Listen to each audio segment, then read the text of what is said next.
Hey ladies, Antia Boyd here, and I have a very special guest, Kim Nadell. So really excited because we're going to talk about today how to, just really have a love again after being a widow, and also how to stay open-minded. And what I love about it is that you really can't mess it up. So you really see actually get out of your head, because no matter what you do, you can't mess it up, because if you're meant to be together, Kim's story will show that you will end up with him. So we're going to go into that. So really excited, and also learning like what it takes to be that vulnerable, to be that open. So Kim, I would love to hear from you. What was your dating life like before we started working together? Do you remember? Yes, I do remember. It was sporadic. There were I was attracting a lot of men, but I wasn't attracting the right kind of men for me. They were either not ready for commitment. They didn't have that much time. I had trouble figuring out who they were. And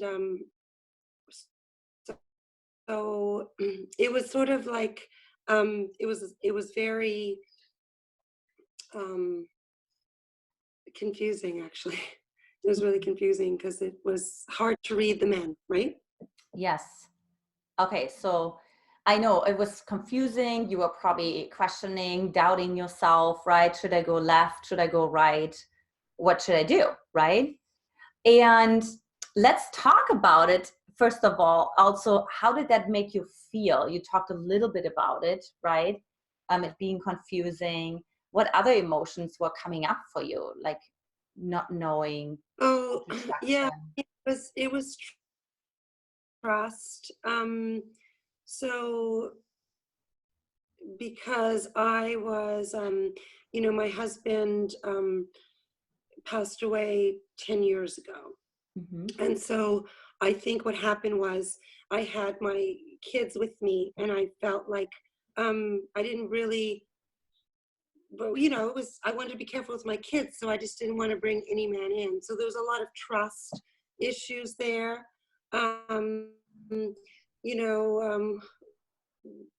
To open up my heart again.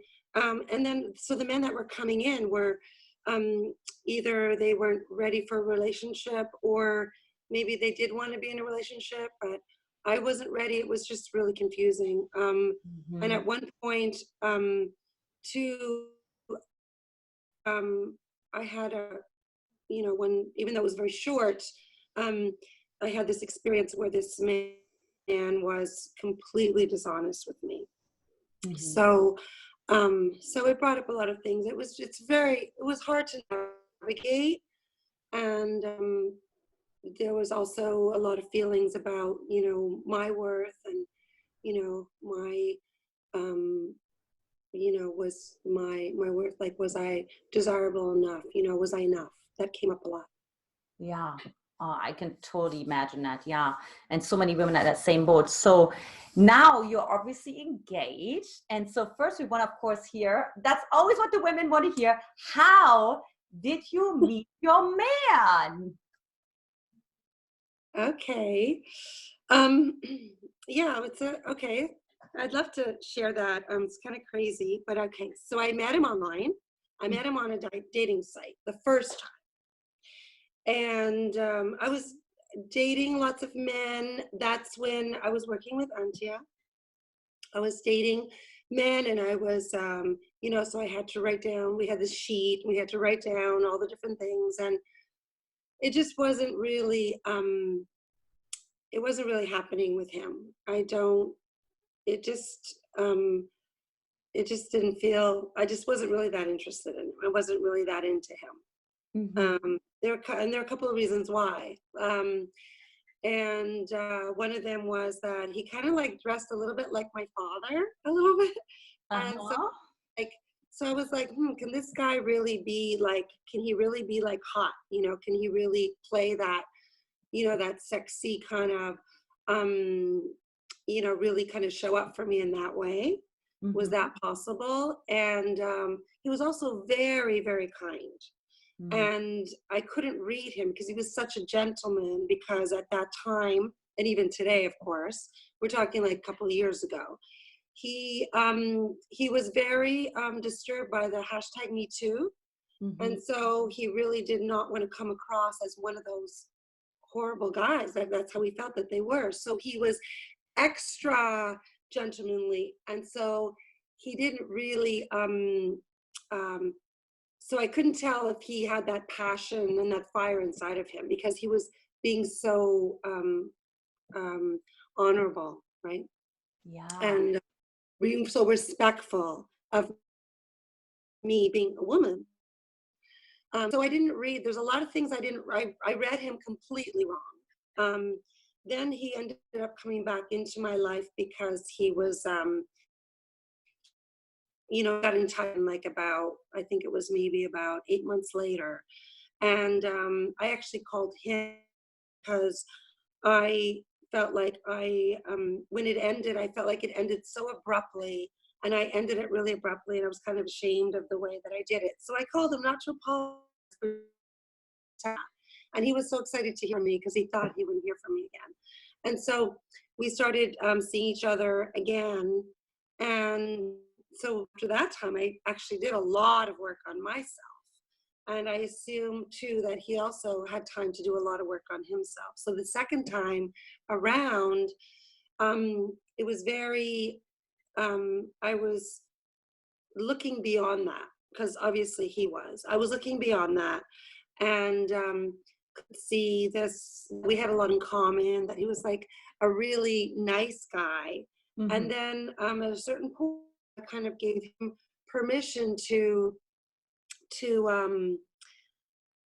be kind of like, sexy and playful with me. I mean, we were completely platonic. I just kind of gave him the permission, like, it's okay for you to, if you want to kiss me, or if you want to. And so then I gave him the permission, and then he showed up for me in ways that I just couldn't even like imagine, and it just gets better and better. Yeah. I also said to him in a really kind way about his clothing. I said, you know what, you're an athlete. You have like amazing legs. And so, have you ever tried wearing like slim pants, like slim fit, because I think they look really hot on you. He just went out right away, and he went to Nordstrom Rack, and he he just bought like a ton of pants, like, and then he says, I want to take you, can you come shopping with me for shoes? And that's all it took, literally, I love for me that. to see this like amazing, like, It's sometimes love doesn't go through the stomach. Sometimes love goes through fashion, right? And especially like the industry that you're in, that's even more important. So tell me a little bit, you already started a little bit this journey, but what is your romantic life now, right? So for the women to just really hear a little bit more. Yeah, so now, I'm engaged for, we're in like a life partnership right now. He, beautiful ring, and, Do you want to show it to us? I'll show you. Oh, Yeah, can you see? Beautiful I love ring. it. So And it was, I actually went to pick it out, and he just he just wants to make me happy, and we have a very like a high vibrational energy together, that we were very conscious about each other and our vulnerabilities, and about really communicating really well, to say, he taught me to say things, and you've taught me so many things too, to say, you know what, I'm scared right now, instead of like lashing out, and yes. being this crazy person, to say, I'm confused, or I'm scared, when I say that, he comes over and he just hug and says, I love you, I just want to let you know that everything's going to be okay. Oh. So I've learned a lot of tools, and really, it's a really fun, it just keeps getting better all the time. And he's taking, in 3 days, he's taking me on like this dream trip. We're going to the south of France together, and he's his gift to me. And I'm really excited to share it with him. Oh, that's so awesome. So happy for you, Kim. You know, it's really like the dream life, you know, it's really the dream life. And you had to go, of course, through your own trials and tribulations. So having said that, what were some of the main lessons and things, you know, that kind of helped you the most along on your journey to love? The lessons. Well, specifically with this man, it was really to give it a chance to get to know him without anything else, like interfering, you know, like no intimacy, really, you know, really giving it time, like 3 months minimum, to really have a chance to have trust between the two of you, so that from that trust, then that the playful, the passion, all that stuff can come out of it. Really, that really worked for me. Um, I'm not sure what else. Okay, well, we can leave it at that. And it's something so else. I guess Said it again, what you were saying? No, I couldn't hear you.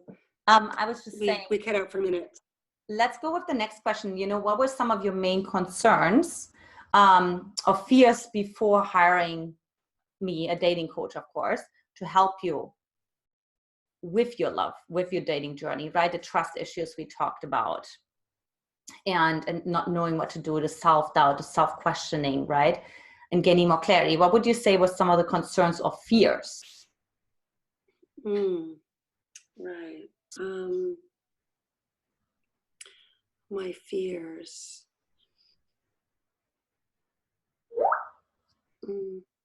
Yeah, it's kind of like your worst fears kind of come out. Let's see. You know, I mean, I was really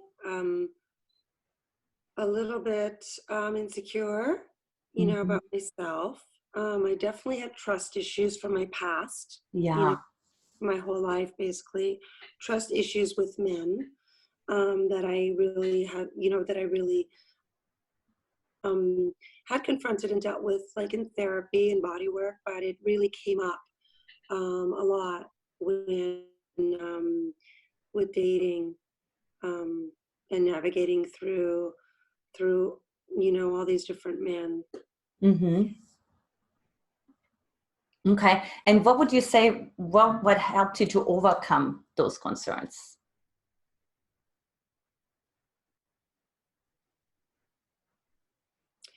I was looking for I basically knew that I needed to work on those areas on myself, because I knew that if I worked on those areas on myself, then I would match a liked partner. And Right. so right, so I found like for example, when I realized this later, but I realized that when my kids were growing up, I was, you know, this, you know, single sole parent of my children. I picked men who were great, but they weren't really guys that I would want to take the next step with. And I did that subconsciously. I did it on purpose because I wasn't ready to bring a man in while I had my kids. In my mind, I decided that once I was an empty nester, then that's when I could really make that kind of life commitment. So I chose men who I never had to worry about going to that next level, because it never was going to happen for me.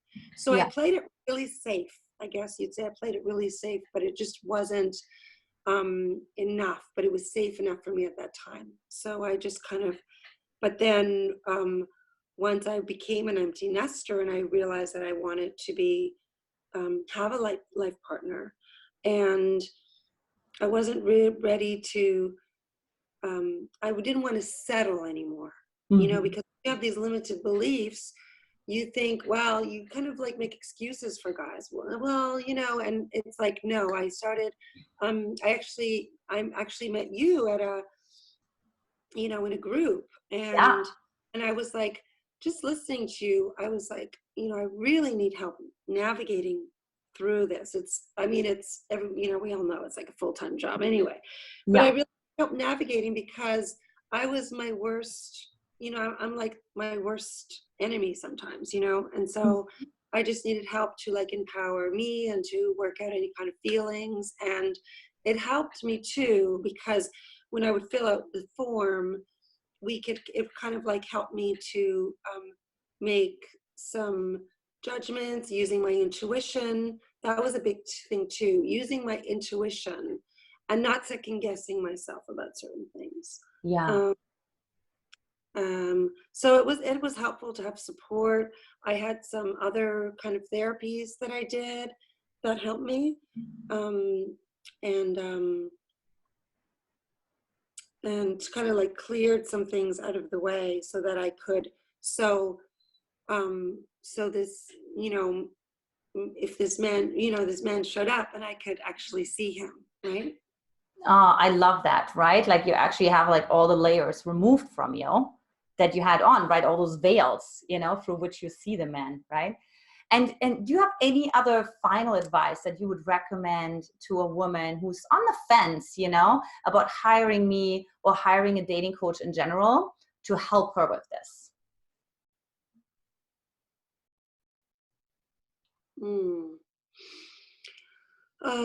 Well, I think I would say that for me, it was,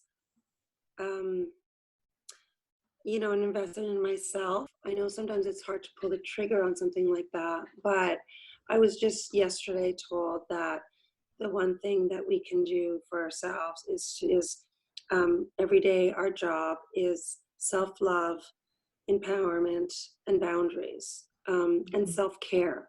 Mm-hmm. And so if you feel like this falls under that, with having support and having somebody to bounce things off, so just to help us make better choices, and somebody who's going to be there to hold you while we're going through this, because you feel really vulnerable.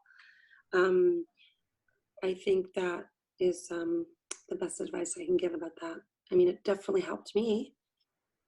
Awesome. Thank you so much, Kim. And we're, of course, so excited on your engagement, and we're excited for you to head to the South of France, your dream trip.